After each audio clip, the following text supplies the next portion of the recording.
dikasihi Tuhan, mari kita bersatu dalam kerendahan hati. Bersama kita berdoa sebelum kita mendengar pembacaan dan pemberitaan firman Tuhan. Kita berdoa. Kami mengucap syukur kepadamu ya Allah. Pada hari ini kami boleh beribadah, memuji dan memuliakan Tuhan, mengakui kebesaran-Mu, dan kami boleh dengan rendah hati menyambut firman-Mu, dengan rendah hati merindukan pimpinan-Mu, kasih dan kuasa-Mu dalam hidup kami. Kami hendak mendengarkan sabda-Mu, kami hendak membaca dan merenungkannya. Kami memohon pimpinan Roh Tuhan. Karuniakanlah kami hikmat, kemampuan untuk memahami sabda-Mu, Allah yang Maha Kudus. Kuduskanlah kami orang berdosa, supaya kami layak memahami sabda-Mu. Dalam nama Tuhan Yesus, kami mohon pimpinan Tuhan, bahkan seumur hidup ini, untuk dimampukan membawa firman-Mu. Dalam nama-Mu, ya Allah, ya Tuhan Yesus, dalam bimbingan Roh Kudus, kami berdoa. Amin. Ibu bapak dan saudara yang dikasihi Tuhan Yesus Kristus, bacaan kita pada hari ini yang dibaca juga oleh saudara-saudara kita, semua jemaat di GPIB, dari Sabang sampai ke Bau-Bau di Pulau Buton, dari Sabang di Pulau B sampai ke Bau-Bau, semuanya membaca hal yang sama dari kitab Amsal pasal yang ketiga. Amsal pasal yang ketiga, ayat 13 sampai dengan 20. Sebagaimana yang telah kita dengar tadi. Nah, ini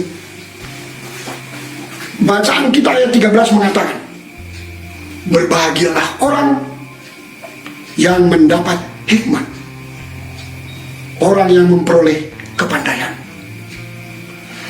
Di era digital sekarang ini, era di mana bukan saja ada pesawat televisi, era di mana teknologi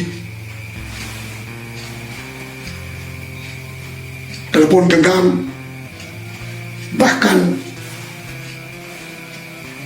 berbagai macam hasil teknologi yang menyangkut hubungan sosial dengan masyarakat yang lebih luas, semua terjadi pada masa kini. Ibu bapak dan saudara sekalian, banyak yang kita peroleh menjadi berkat dari hasil teknologi, terutama akibat dari teknologi digital itu. Ibu bapak mengetahui pada zaman Majapahit, dulu orang kemana-mana naik kuda, naik kereta, naik kapal, pakai layar, tidak ada mesin. Dan sekarang ada pesawat terbang, ada pesawat televisi, ada pesawat telepon. Sekarang dapat dikata telegram sudah termasuk kirim surat, wesel pun juga sudah tidak ada lagi. Tetapi kita bersyukur bahwa kita mengalaminya. Ada berkat-berkat di balik semua itu. Ibu bapak mengetahui, yaitu Tuhanlah yang merupakan pencipta langit dan bumi. Dia mengetahui semuanya terjadi. Dia mengaruniakan supaya hidup manusia persis seperti ayat kita katakan, kebahagiaan, berbahagialah orang yang mendapat hikmat. Dan hikmat itu sumbernya Tuhan. Tuhan menciptakan langit dan bumi itu dengan hikmatnya. Dengan hikmatnya yang tiada tertandingi. Dia menciptakan semuanya baik adanya. Bahasa aslinya tov. Tov itu bahkan dapat diartikan yang terbaik. Terbaik. Walaupun kemudian manusia berdosa kepada Tuhan, yang mengakibatkan semua yang terbaik menjadi tercemar.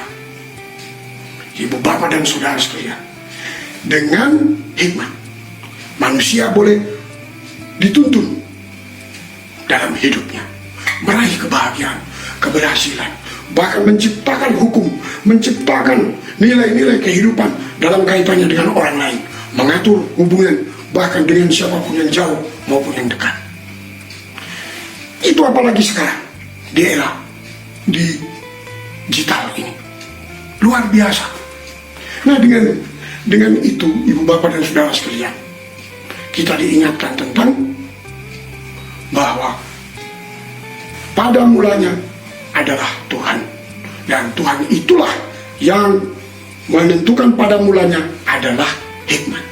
Dan hikmat itu permulaan dari sikap takut akan Allah.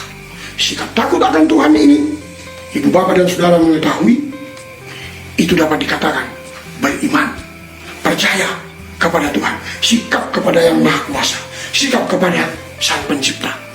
Itu membuat orang memiliki hikmat. Dengan hikmat itu manusia mengatur hidupnya, dan mereka mengatur hidupnya berdasarkan hikmat dari Tuhan. Ibu bapak dan saudara yang dikasihi Tuhan, maka ketika kita hidup di era digitalisasi ini, apa yang harus kita pikirkan?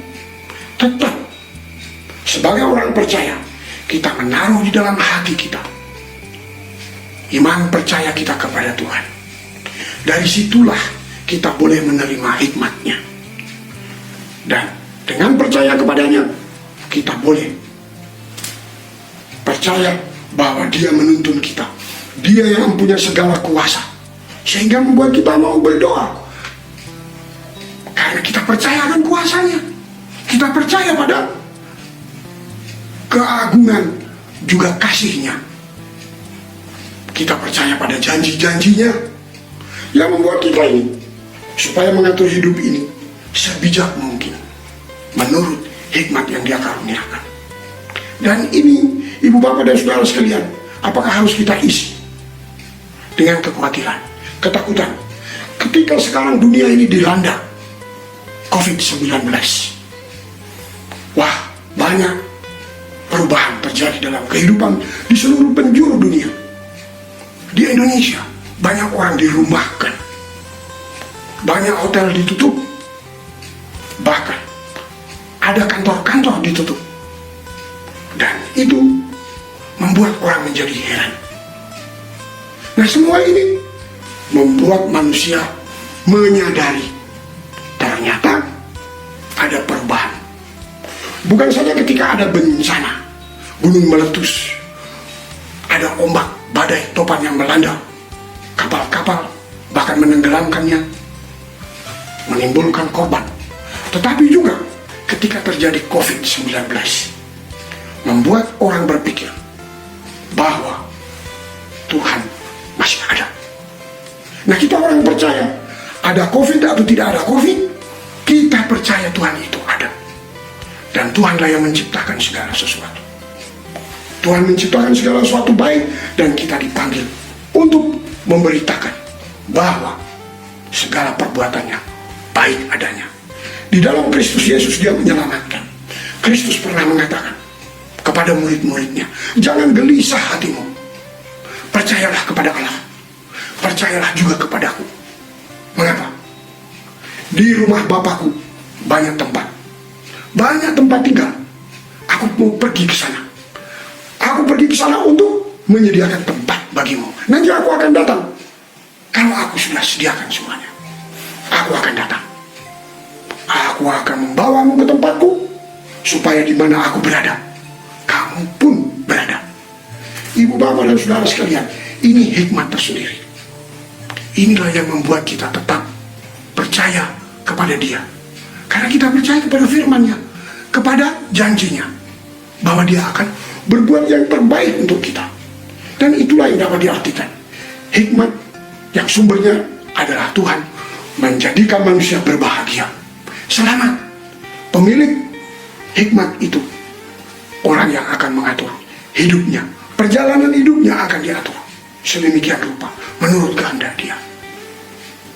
Jikalau kita tidak terpaut dengan Dia, maka kita tidak akan memiliki hikmat-Nya.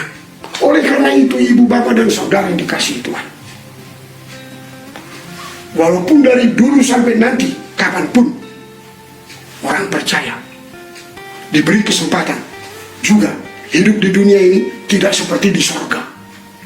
Ada saatnya di mana kita karena memiliki kontak dengan dia, hubungan dengan dia, kita ini bagaikan di sorga. Tetapi realitas hidup kita masih di dunia. Dan kita percaya kepadanya. Walaupun kita masih bisa mengalami perubahan. Ada banyak orang Kristen, orang percaya, juga menderita. Mereka miskin, bukan konglomerat. Mereka orang-orang yang susah. Ibu bapak masih ingat itu Rasul Paulus? Paulus itu, dia pergi memberitakan Injil. Dia pernah menulis dalam salah satu suratnya, dia mengatakan apa? Aku kedinginan, aku kelaparan. Mengapa? Aku puasa. Bahkan ada duri dalam dagingku, bukan duri di balik kulit, duri dalam daging. Aku sudah minta kepadanya 3 kali supaya dia menyingkirkan utusan iblis yang menggocok diriku itu. Tapi apa jawabnya? Cukup. Kasih karuniaku kepadamu, cukup.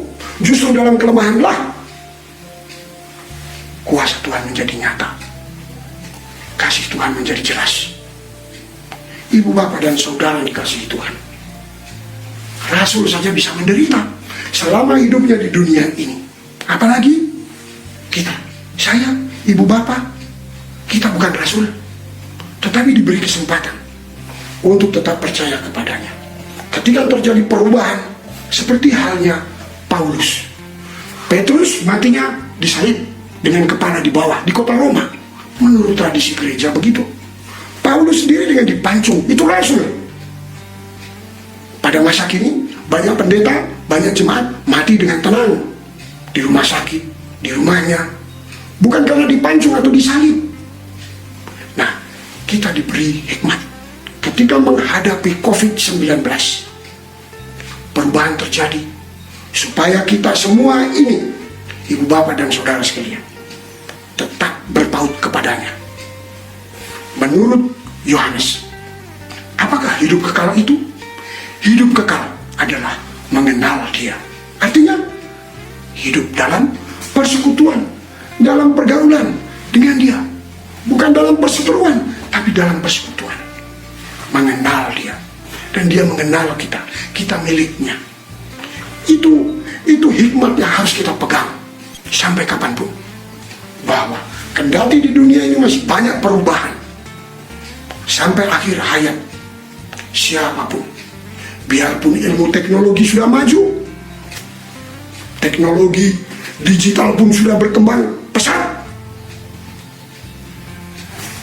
teknologi dan ilmu kedokteran pun sudah maju, tapi ketika menghadapi COVID masih banyak tenaga-tenaga medis yang tahu tentang kesehatan, tentang ilmu kedokteran pun juga ada banyak yang telah berpulang.